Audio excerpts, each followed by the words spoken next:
Already, these repayments exceed the amount of the new loans.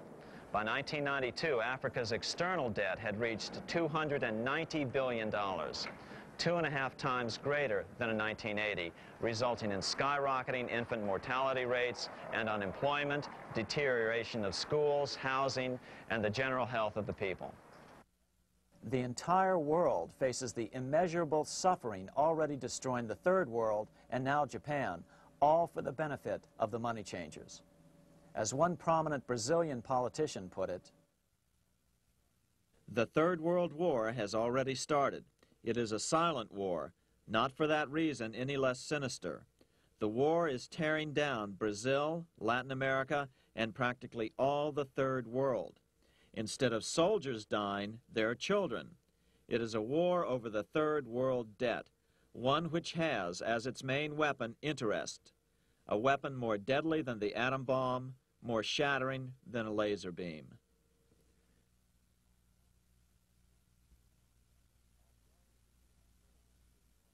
Although it would be absurd to ignore the pivotal role played by influential families such as the Rothschilds, the Warburgs, the Schiffs, the Morgans, and the Rockefellers in any review of the history of central banking and fractional banking, keep in mind, by now, central banks and the large commercial banks are up to 3 centuries old and deeply entrenched in the economic life of many nations.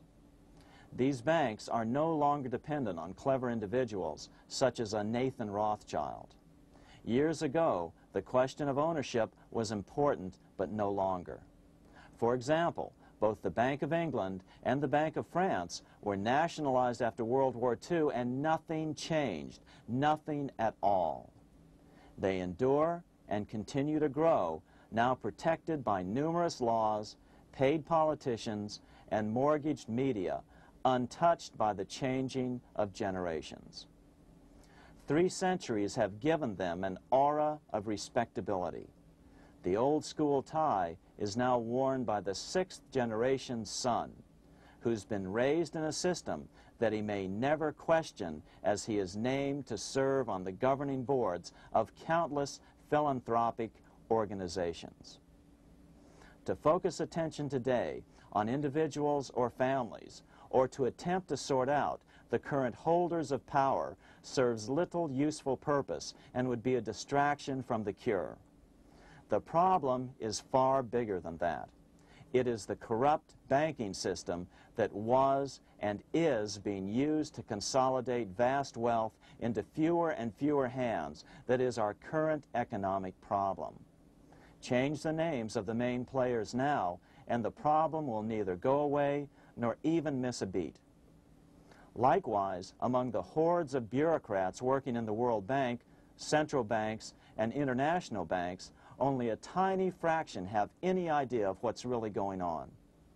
No doubt they'd be horrified to learn that their work is contributing to the terrible impoverishment and gradual enslavement of mankind to a few incredibly rich plutocrats. So really, there's no use in emphasizing the role of individuals anymore. And the problem even transcends the normal spectrum of political right and left. Both communism and socialism, as well as monopoly capitalism, have been used by the money changers. Today, they profit from either side of the new political spectrum. The big government welfare state on the so-called left wing versus the neoconservative laissez-faire capitalists who want big government totally out of their lives on the right wing. Either way, the bankers win. Monetary reform is the most important political issue facing this nation. That clarified, let's proceed to the conclusions in the spirit Lincoln declared, with malice towards none, with charity towards all.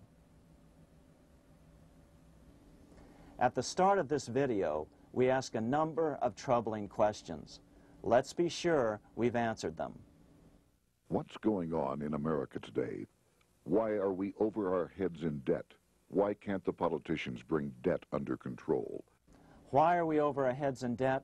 because we're laboring under a debt money system that is designed and controlled by private bankers.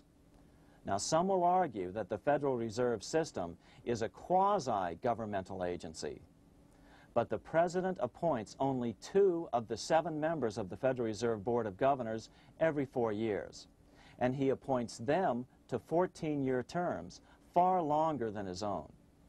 The Senate does confirm those appointments, but the whole truth is that the President wouldn't dare appoint anyone to that board of whom Wall Street does not approve.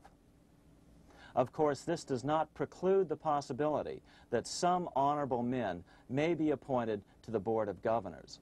But the fact is that the Fed is specifically designed to operate independently of our government, as are nearly all other central banks. Some argue that the Fed promotes monetary stability. We saw the current head of the Bank of England, Eddie George, claim that this was the most important role of a central bank. In fact, the Fed's record of stabilizing the economy shows it to be a miserable failure in this regard. Within the first 25 years of its existence, the Fed caused 3 major economic downturns, including the Great Depression, and for the last 30 years has shepherded the American economy into a period of unprecedented inflation. Again, this is not some wild conspiracy theory. It's a well-known fact among top economists. As Nobel Prize-winning economist Milton Friedman put it, the stock of money, prices, and output was decidedly more unstable after the establishment of the Federal Reserve System than before. The most dramatic period of instability in output was, of course, the period between the 2 wars, which includes the severe monetary contractions of 1920-21, 1929-33, and 1937-38.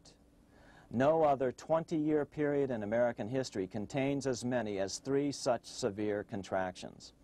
This evidence persuades me that at least a third of the price rise during and just after World War I is attributable to the establishment of the Federal Reserve System, and that the severity of each of the major contractions, 1920-21, 1929-33, and 1937-38, is directly attributable to acts of commission and omission by the reserve authorities. Any system which gives so much power and so much discretion to a few men so that mistakes, excusable or not, can have such far-reaching effects is a bad system. It is a bad system to believers in freedom just because it gives a few men such power without any effective check by the body politic. This is the key political argument against an independent central bank. To paraphrase Clemenceau, money is much too serious a matter to be left to the central bankers. We must learn from our history before it is too late. Why can't politicians control the federal debt? Because all our money is created out of debt. Again, it's a debt money system. Our money is created initially by the purchase of U.S. bonds. The public buys bonds like savings bonds, the banks buy bonds, foreigners buy bonds, and when the Fed wants to create more money in the system, it buys bonds, but pays for them with a simple bookkeeping entry which it creates out of nothing.